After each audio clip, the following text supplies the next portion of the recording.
With the new RTX gaming laptops launching every week or so, the GTX 10 series gaming laptops are getting quite the decent price cuts. And today I have with me the HP Pavilion Power 15, which is available right now for an insane deal of $650 or around 95,000 here in Nepal. So is this the best budget gaming laptop right now? Let's find out. So starting off with how it looks, this looks like a cross between a typical gaming laptop and your regular notebook. I mean, this is not your regular plain boring, rectangular shaped laptop, because just because this does not cost as much as a premium high-end gaming laptop does not mean it cannot look like one. With sharp edges and uneven looking exhaust grills, you can clearly see a bit of an Omen vibe here, but of course it does not go all out. It doesn't scream gaming, it just subtly says so. After all, there has to be some difference between an affordable and a more expensive models. In terms of looks, there's this green accent going all around. As you can see from the keyboard backlighting to the HP logo at the back, the green is all over the place. I mean, I think they took this go green thing pretty seriously. But the green accent looks pretty good on the laptop. It's a welcome refreshing touch from the invasive red coloring or the RGB lighting, although they may look cool. There aren't many laptops that look like these. The Dell G7 with its blue accent looked great as well, and this one has this matrix vibe going for it. The build quality looks pretty solid. There's minimal amount of flex on the lid and on the keyboard deck when pressed. It seems it can take a fair amount of abuse even though most of it is plastic. But due to that very reason, this is pretty light for a gaming laptop. At 2.2 kilograms, this is not your lightest gaming laptop, but for a 15-inch gaming laptop in a 17-inch form factor, there are only a few of those. The hinge on it seems tight and you can't open it with a single hand, but that's not something that many will be bothered by.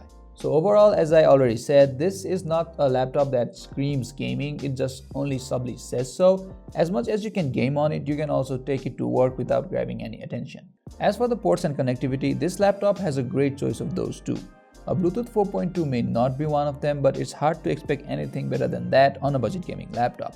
But it does have a stable 2x2 AC Wi-Fi though. Also, this laptop gets enough ports, 3 USB-As, a USB-C which does not have Thunderbolt 3 support, an Ethernet port, an HDMI port, an SD card slot and a headphone jack make for a good selection of ports. The keyboard seems fine, it's not perfect but better than you can expect on other budget gaming laptops. Keys are clicky and provide good tactile feedback. They are also well spaced with 1.5mm key travel and typing on it is pretty comfortable. The only problem is the uncomfortably squeezed arrow keys, which is a bit annoying while navigating. Overall, the keyboard is pretty good. Of course, there are laptops with better keyboards out there, but most users should have a good time with it. However, the same can't be said for the trackpad. The trackpad is wide but not long enough. Tracking is also not as smooth as I'd like, and with ELAN drivers, gestures are not as accurate either. I wish they included Windows Precision drivers, but they haven't. This makes the trackpad usable, but you'd want to get a mouse, even for non-gaming purposes. The display on it is pretty good for a budget gaming laptop. It's a Full HD IPS panel and the viewing angles are pretty good. The resolution goes fairly well for games as well as movies.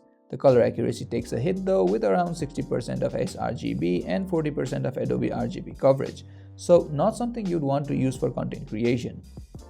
Brightness maxes out at 250 nits, that makes it okay for indoors, that too under proper lighting. It's not something you can use under harsh lighting conditions or outdoors. Dark scenes in movies can be difficult to make out too, which you might have to get used to. In terms of performance, there's nothing to complain about either. The 8th Gen Intel i5-8300H is a stellar performer. You can boost it up to 4 GHz, which is a lot better than 7th Gen Intel i7-7700HQ, which maxed out at 3.8 GHz. Combined with an 8GB RAM, this is good enough for all kinds of tasks. It can handle any kind of usage for day-to-day work. If you have over 20 tabs in Google Chrome and still want to do a bit of Photoshop or such, you can. You can even game with all that open in the background, so performance is not an issue. As for gaming, you get two variants on this laptop, a regular GTX 1051 and a one with GTX 1050 Ti.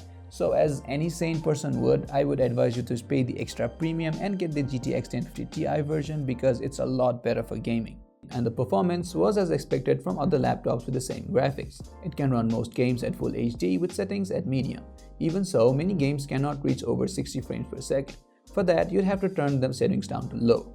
Of course, games like Dota and CSGO can give you quite the number of frames, but for games like PUBG, Battlefield and Fortnite, I'd recommend you to go no higher than medium. The thermals on this laptop are pretty good too. It's not exactly the most powerful combination of CPU and GPU, so thermals were never an issue to begin with. but it does handle thermal pretty well. Even after 2 hours of continuous gaming, you can expect smooth gaming performance without any kind of throttling. The fans, however, can act even if you're doing nothing graphic intensive, but they're not really loud, so you'll get used to it. This laptop by default comes with a 1TB hard drive at 7200 RPM, and as hard drives go, they tend to be sluggish if you're used to SSDs. But since this laptop has an M.2 SSD slot, I don't see any reason you should not install an SSD. I did the same thing on this laptop and the performance improved by a lot. Boot times decreased by over 20 seconds, but that might very well depend on the type of SSD you choose. However, as I already said, there is no reason not to get an SSD apart from the added cost. Even if you don't want to spend a lot of money, a 128GB SSD stick will do. You can run the operating system on it and use the hard drive for storage. With a 52 Wh battery and the fact that it is a gaming laptop, you cannot expect much battery life from it. After slightly more than 2.5 hours of using it to browse web, stream, and some office tasks, it ran out of juice. So for gaming, you'll definitely need to plug it in. So the HP Pavilion Power 15 is a laptop put together really well. It is a great gaming laptop option for those who don't want to put quite a dent in their pockets, because at $650 for the Ti version, this is a great value for money, at a small cost for the SSD, and it still is a great buy. Even in the Nepali market, the Ti version costs like $98,000 while the regular 1050 version costs like $92,000, so it's a great value everywhere. Plus, this laptop leaves quite the room for upgradability. There are 2 RAM slots, but only one of them is used. So if you want to upgrade your RAM, you can go up to 32GB. And of course, there is the M.2 SSD slot. So pretty good if you want to upgrade your laptop later on. This laptop has got the power, the style, and the price is just right. It is a perfect example of when laptops do things right. I mean, it does make some compromises on the color accuracy, the display front, and the lack of Thunderbolt 3 support, but it strikes a balance with the price. So it looks pretty good to me, you know. It's just like Thanos says, perfectly balanced, as all things should be. So that was it for our review of the HP Pavilion Power 15. Thank you for watching and see you in the next one. Namaste.